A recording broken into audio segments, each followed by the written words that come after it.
Hello friends, welcome back to my channel spoken English वाला। आज की क्लास में हम आपको हैड का यूज करके सेंटेंस बनाने की प्रैक्टिस कराएंगे।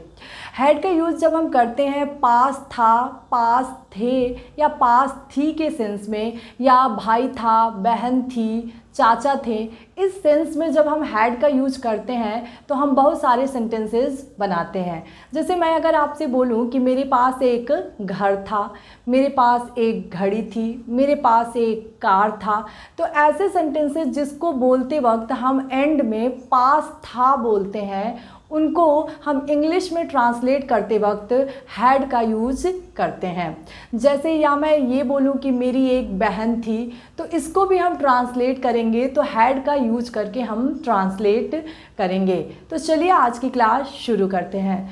सबसे पहले हम बात करेंगे हैड के हिंदी मीनिंग की।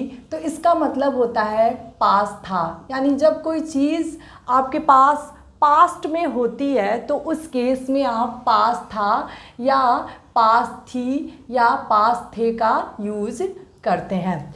इसके अलावा आप कई बार ये बोलते हैं कि मेरी एक बहन थी, मेरा 2 भाई था। तो ऐसे केसेस में जिसमें आप बोलते हैं कि भाई था, या आप बोलते हैं बहन थी, या आप बोलते हैं दोस्त था, बहन थी, या आप बोलते हैं दोस्त था, तो इन सभी केसेस में आप हैड का यूज करते हैं। तो ये तो क्लियर हो गया कि जब आप कभी बोलते हैं कि पास था, या जैसे मेरे पास एक कार था, मेरे पास एक घड़ी थी, तो ऐसे सेंटेंस में, या आप ये बोले कि मेरी एक बहन थी, मेरा एक भाई था, तो इन सभी केसेस में आप हैड का यूज करके सेंटेंस को बनाएंगे। अब बात आती है कि हैड के साथ हम कौन सा सब्जेक्ट यूज करते हैं, यानी हमारा सब्जेक्ट कैसा होगा।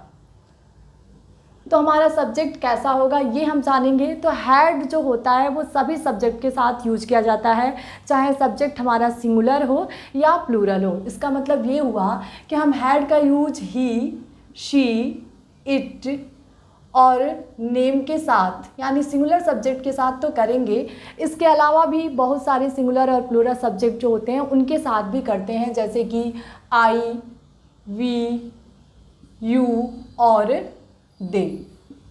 तो ये सभी सब्जेक्ट जो हैं इनके साथ हम हैड का यूज करेंगे। चलिए अब हम सेंटेंस बनाते हैं। जैसे कि उसके पास एक घर था, उसके पास एक घर था। तो हम इसको कैसे लिखेंगे? He had a house. उसके पास एक घर था, ही हैड अ हाउस। उसके पास एक घर था। यही अगर मैं ये बोलूं कि तुम्हारे पास एक घर था, तुम्हारे पास एक घर था, तुम्हारे पास एक घर था, तो ये कैसे हम बनाएंगे? You had a house. तुम्हारे पास एक घर था। तो आपको ये समझ में आ गया कि हमारा सब्जेक्ट चाहे सिंगुलर हो या फिर प्लूरल हो, हम हैड का यूज करके ही सेंटेंस बनाएंगे। चलिए कुछ और सेंटेंसेस को हम देखते हैं।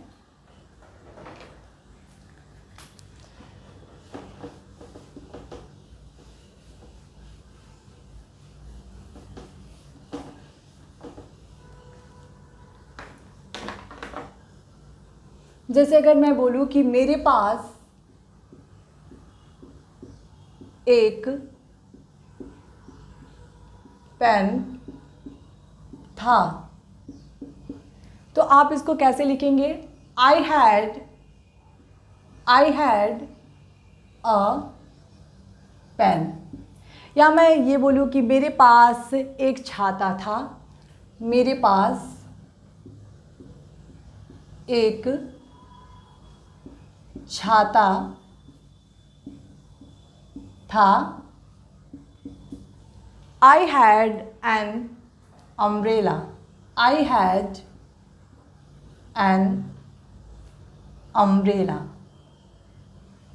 मेरे पास एक छाता था।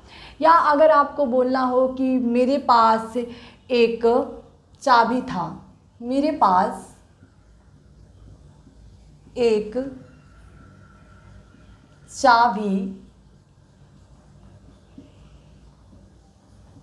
था। मेरे पास एक चाबी था। तो इसको आप कैसे ट्रांसलेट करेंगे? इसको आप ट्रांसलेट करेंगे आई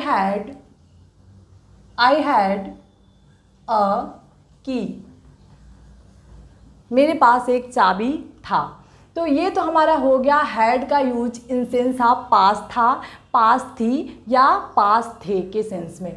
चलिए अब हम देखते हैं कि अगर आपको ये बोलना हो कि मेरी एक बहन थी, मेरा एक भाई था, मेरा एक दोस्त था, तो इसको आप कैसे बनाएंगे? चलिए उसको देखते हैं। जैसे मैं अगर आपसे ये बोलूं कि मेरी एक बहन थी, मेरी एक बहन थी,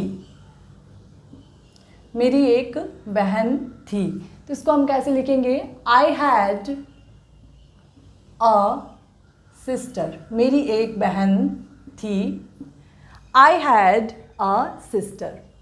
मेरी दो बहनें थी, मेरी दो बहनें, मेरी दो बहनें थी। तो इसको हम ट्रांसलेट करेंगे तो क्या लिखेंगे? I had two sisters. I had two sisters. ऐसे ही आप कह सकते हैं कि आई हैड अ फ्रेंड। मेरा एक दोस्त था। आई हैड अ फ्रेंड। मेरा एक दोस्त था।